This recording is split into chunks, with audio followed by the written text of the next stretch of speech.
সন্ধ্যা লাগলে কিছু না কিছু খাইতে মন চায়, আর এই জন্য আজকে আমি এই নাস্তাটি বানিয়ে নিলাম। নাস্তাটি অসম্ভব মজাদার। তো প্রথমে আমি এখানে হাফ কাপ পরিমাণ পানি নিয়ে নিয়েছি, আর ইস্ট নিয়ে নিয়েছি রেগুলার 1 টেবিল চামচের মতো, আর লবণ, চিনি, একটা ডিম নিয়ে নিয়েছি। তারপরে তার মধ্যে ময়দা দিয়ে দিলাম 1.5 কাপ।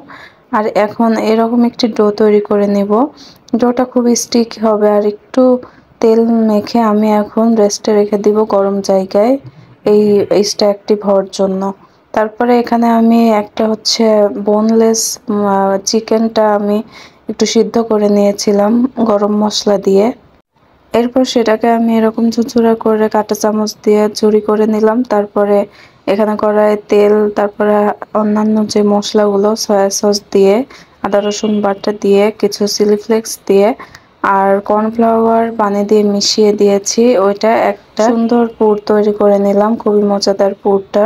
এরপর যে ডোটা অ্যাক্টিভ হয়ে গেল, ইস্ট মাখানো ডোটা, সেটা আমি 2 ভাগ করে নিলাম। আর প্রথম ভাগটা এরকম বড় রুটির মতো বেলে মাঝখান থেকে আমি কেটে নিলাম। আর দেখতেই পাচ্ছ কিভাবে আমি শেপটা দিচ্ছি। মাঝখানে যে পুরটা ছিল সেই পুরটা দিয়ে দিয়ে লম্বা রোলের মতো করে দিলাম। তারপরে এখন আমি দুইটাই এরকম করে নেব, আর এই পর্যায়ে আমি কেটে কেটে নিব এই সাইজ করে। তোমরা চাইলে যে কোনো শেপ দিতে পারো, আমার কাছে এটা সহজ মনে হয়েছে আর এইটাই বেশি ভালো হয়, বেক করলে বেশি মজা লাগে খেতে। তারপরে বাকি যেটুকু ছিল ডো, সেটা দিয়ে আমি 4টা পাউরুটি শেপে তৈরি করে নিয়েছি। মাঝখানে সেই পুরটা দিয়ে আমি গোল করে করে পাউরুটির মতো তৈরি করে নিয়েছি। তো যেগুলো আমি এই সাইজ করে করে নিয়েছি, সেগুলো আমি ট্রেতে একটু তেল মেখে ডিম উপরে দিয়ে দিলাম আর সাদা তিল দিয়ে বেক করতে দিলাম ওভেনে 20 মিনিটের জন্য।